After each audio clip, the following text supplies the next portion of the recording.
A month after the United States State Department officially invited the President of the Central Tibetan Administration for official meetings, CTA Dr. Lobsang Sangay had official meetings with the United States officials in the White House yesterday. This is the first time in the last 6 decades that the head of the Central Tibetan Administration has been invited into the White House.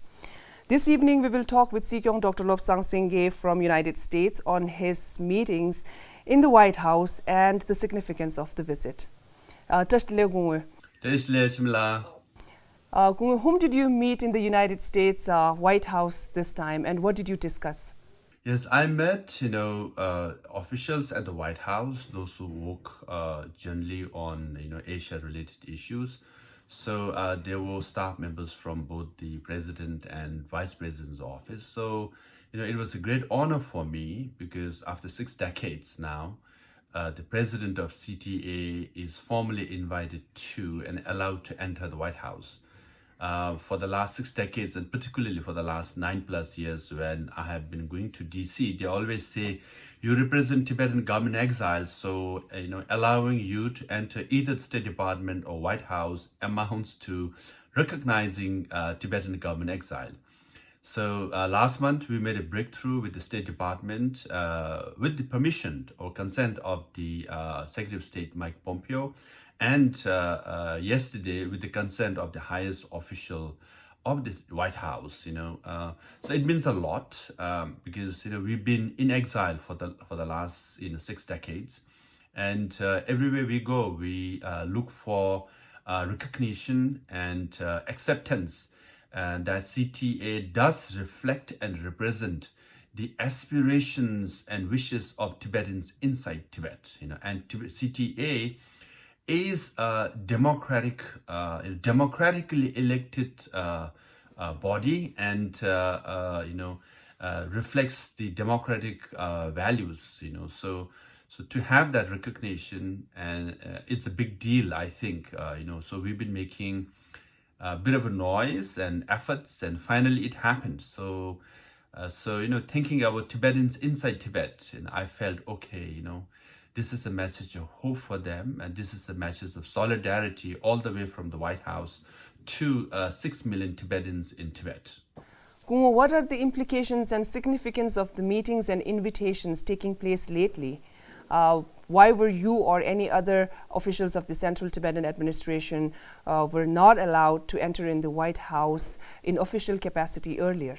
I think there are a couple of factors. I think one is that, globally, there is, if not consensus, general understanding that the Chinese government is too aggressive and manipulating international system, violating democratic norms and human rights. So the Communist Party of China is not adhering to the international norms and the practices that we had for so many decades. Even in Washington, D.C., from a mindset of cooperation, they are moving to competition. And I would urge them to have confrontation on human rights as well, human rights of Tibetan people and others in China and Hong Kong and included, and Xinjiang also.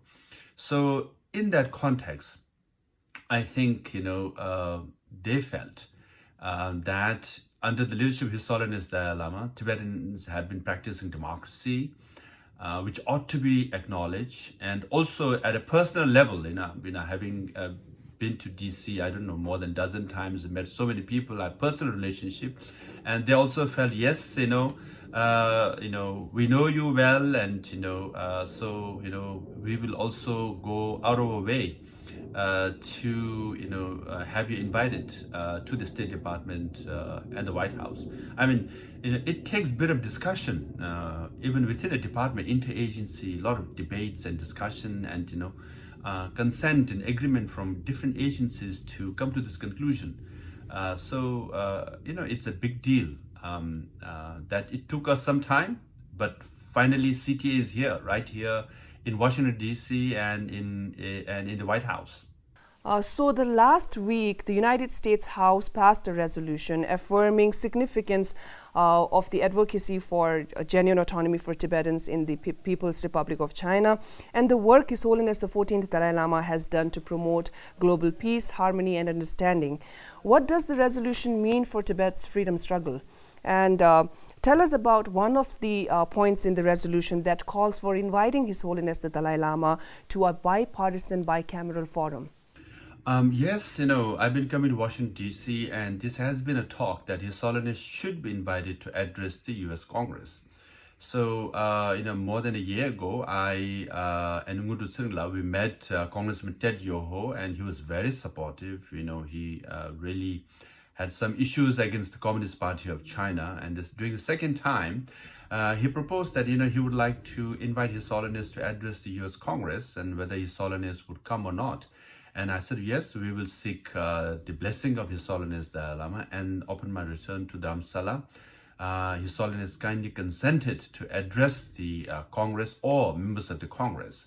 And then the Congressman Ted Yoho said, I'll move a resolution to that effect. And then here we are, So a few days ago, there was a unanimous consent, which is a big deal. Both the Republicans, Democrats, came together in Washington, D.C. Nowadays, the talk of the whole world is that Democrats and Republicans don't get along. But on the Tibet issue, Tibet is a bipartisan issue. And also for Tibetans, it's very important to remember that we must keep Tibet a bipartisan issue, So all the members of the Congress voted to invite His Holiness Dalai Lama, recognizing his leadership and contribution for world peace. In addition to that, for the first time, I think, the U.S. Congress passed a resolution endorsing middle way approach as a policy and genuine autonomy as the solution. Because, previously we used to always say, resolution statements always say there should be dialogue, there should be dialogue. But then dialogue is not the end, dialogue is the means. So CTA, in the last 7-8 years, we changed our strategy to say that the governments should endorse the policy, middle way approach, and the result is what we seek is genuine autonomy. So that has been our approach and efforts. So there is a bill at the Parliament of Canada. I think the 90+ members of Japanese parliamentarians have also passed an internal resolution endorsing middle way approach, and somewhere I think around 14 countries, the members of parliament have raised issues or debated on middle way approach. So this has been our effort, and we are very glad that the U.S. Congress led the way and passed a resolution recognizing the great leadership of His Holiness Dalai Lama and middle way as a policy. Right, Gungu. Talking about recognition, recently a report of the United States State Department's Office of Policy Planning described Tibet as a military-occupied land. How significant is this recognition of the state Tibet is currently under? I think it's a big deal to say that Tibet is under military occupation. It's a big deal. But overall, I think our friend Michael Van Walt and I've had this discussion, 7-8 years ago, and he came to me, he said, hey, Sikyong, do you notice that the narrative of Tibet has shifted to our detriment, because for the last 2-3 decades, and we have been saying that, Chinese government alleges that Tibetans seek independence. And we say, no, we don't seek independence, we seek genuine autonomy. They keep saying, you seek independence. We say, we don't seek independence, we seek genuine autonomy. And they added, Tibet has always been part of China, they seek independence. And then we say, we don't seek independence, we seek genuine autonomy. In the process, I think the whole discourse on Tibet has shifted to, okay, Tibet was never an independent nation. And still they're seeking independence, which is unreasonable, and then, they should ask for a little less. And then they added, they're seeking genuine autonomy for 1/4 of China. This is unreasonable. So in the process, we looked unreasonable and Chinese government or the Communist Party looked reasonable. So that's why, we changed our strategy and changed the narrative, and hence, CTA, DIR has published a report which is translated in many languages, already in 6 or 7 languages, right? The title of the book is Tibet Was Never Part of China, but Middle Way is a Viable Option. So in that book, the first chapter clearly establishes that Tibet was an independent country and it's under illegal occupation of China now, and all kinds of human rights violations are going on, but middle way is a viable option. So we are distributing that book and we are trying to change the narrative. So the report of the State Department amounts to or akins to endorsing our strategy that Tibet is under military occupation, which means Tibet was independent, is under military occupation. Now, based on middle way approach, as per His Holiness wishes, we want to have win-win solution, win for China, win for Tibetans. That is to give us genuine autonomy. Now, in that context, we look very reasonable, we look very moderate, because Tibet was historically independent. We are entitled to have independence, and there is, all kinds of violation is going on. It's under occupation, but still we are being very reasonable to seek genuine autonomy for the Tibetan people.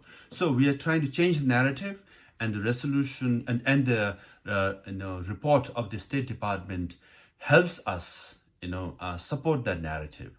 So this is the narrative we want to take to different parts of the world. Ultimately, we don't want to compromise on 3 things. Tibet was an independent country, and we are entitled to have independence, right? And at the moment, Tibet is under military or illegal occupation, and all kinds of human rights violations are taking place, economic discrimination taking place, environmental destructions taking place. But for the sake of 6 million Tibetans in Tibet, we are willing to compromise if genuine autonomy is granted to Tibetans. So that's the narrative we want to establish, and this will help us and strengthen the argument for middle way approach and genuine autonomy for the Tibetan people. Kumo, thank you so much for appearing for this interview with us. Thank you. Thank you, Shimila.